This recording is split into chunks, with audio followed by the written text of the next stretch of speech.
Assalamualaikum warahmatullahi wabarakatuh. Yang terhormat Ibu Nyai Haja Siti Rohana selaku pembimbing mapal apa? Usul Fikih kelas 12M dan teman-teman sekalian kelas 12M yang berbahagia. Puji syukur kehadirat Allah Subhanahu wa taala yang telah memberikan beberapa nikmat, di antaranya nikmat sehat dan lain-lain.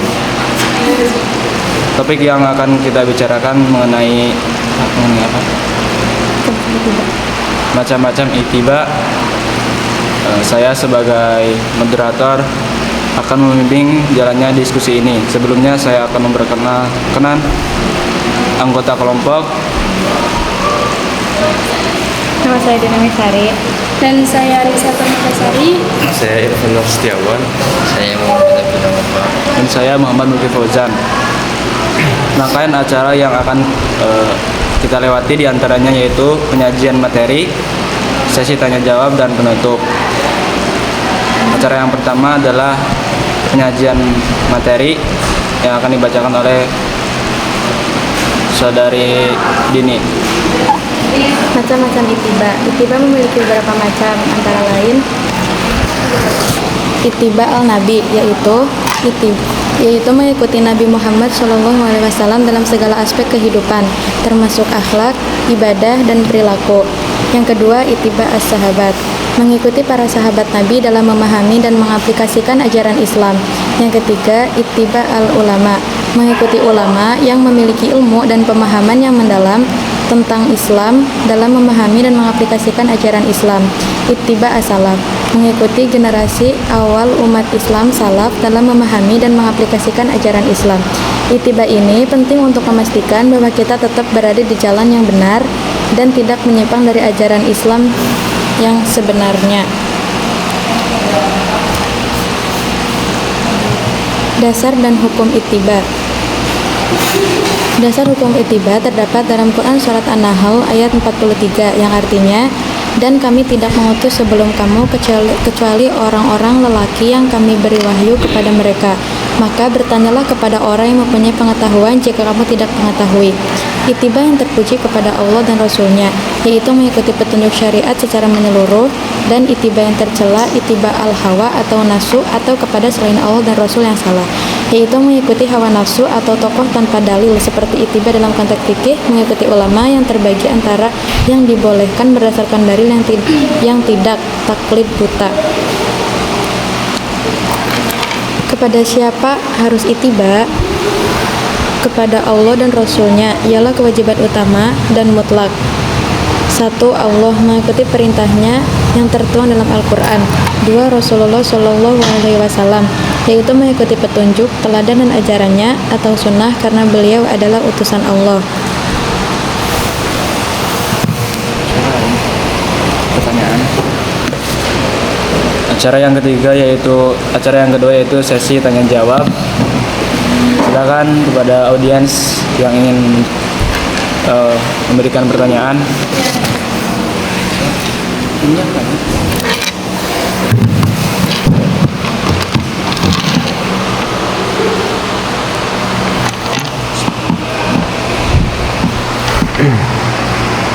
Pertanyaannya yaitu, apa pengertian ittiba secara istilah agama?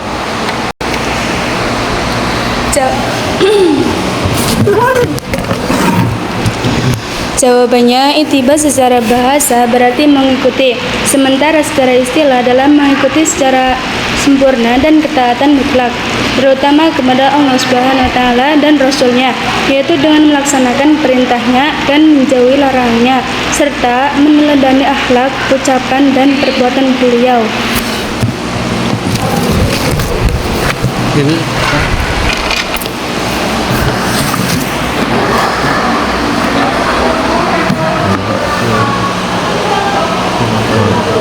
Mengapa ittiba Rasulullah SAW itu wajib bagi setiap muslim?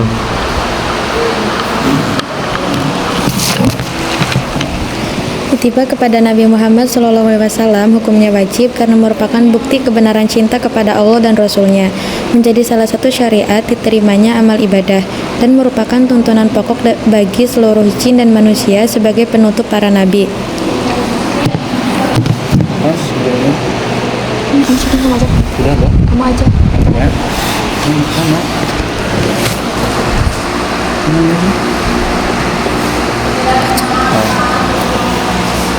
Apa contoh ittiba yang terpuji dan ittiba yang tercela?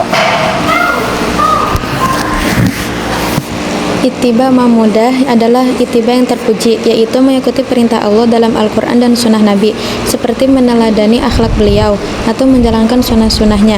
Ittiba mazmumah atau ittiba tercela, yaitu mengikuti hawa nafsu, syaitan atau persangkaan tanpa dalil syar'i, seperti melakukan bid'ah.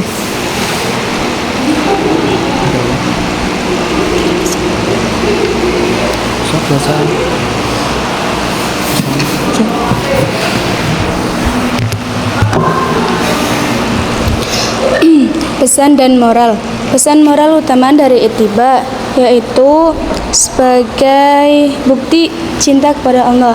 Menjalankan syariat sesuai sunnah adalah bentuk nyata cinta kepada Sang Pencipta dalam surat Al-Imran ayat 31. Integritas dan ketaatan mengajarkan kita untuk patuh pada aturan syariat secara murni tanpa ditambah-tambah atau dikurangi, yang mencerminkan kejujuran dalam beragama. Standar kebenaran yang jelas memberikan kompas moral agar manusia tidak terjebak dalam opini pribadi atau tren sesaat, melainkan berpegang pada keteladanan Nabi yang sudah teruji. Kedisiplinan dalam beribadah melatih diri untuk teliti dan disiplin dalam tata cara ibadah sesuai yang dicontohkan, bukan sekedar mengikuti perasaan. Persatuan umat menyatukan kaum muslimin di bawah satu rujukan yang sama, sehingga meminimalisir perpecahan akibat perbedaan standar amalan. Intinya, ittiba mengajarkan bahwa niat baik saja tidak cukup. Sebuah perbuatan moral dan ibadah harus dilakukan dengan cara yang benar agar diterima dan membawa keberkahan.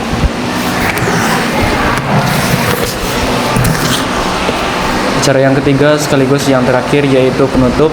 Mari kita tutup acara ini dengan bacaan hamdalah bersama-sama. Alhamdulillahirabbil alamin. Demikian tadi diskusi dari kelompok 2 Mapel Usul Fikih. Mari kita tutup acara ini dengan bacaan salam. Wassalamualaikum warahmatullahi wabarakatuh.